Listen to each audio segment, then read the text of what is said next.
those of us who've been through the high end of the human experience, I would argue, is war.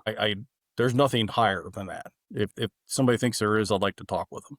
But from what I mean by that is during war, you experience the full range of human emotions and you see the full range of humanity, both good and bad. And as I also like to say, after combat, the rest of life has the volume turned down.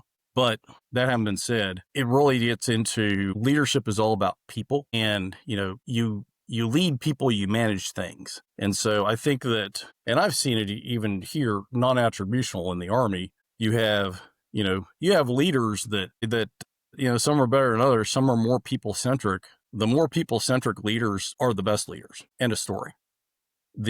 So if you're in a leadership position, heck, I suspect there's probably people that are out there in leadership positions that don't even like people. They like other things. They like doing things, or they like systems or whatever. Hey, to each their own. But the best leaders, I would argue, are those who, connect with people, care about people, are all about people connection and impact. Because at the end of the day, you can talk about the technology and, everybody's got their opinions on what AI is going to do, but you need people. You need people to get the job done no matter what. So I think it is that ability to connect with people, listen to people. You'd be surprised too.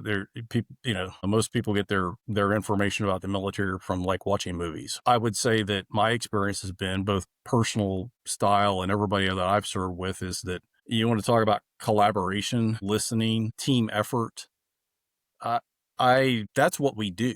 That's how we lead. It's not, if you're talking about someone who came in the Army, initial term of enlistment as example, and everybody's service is important, that they're going to have that perspective of more of a direct leadership style. You get to where I am, you got to know how to do it all.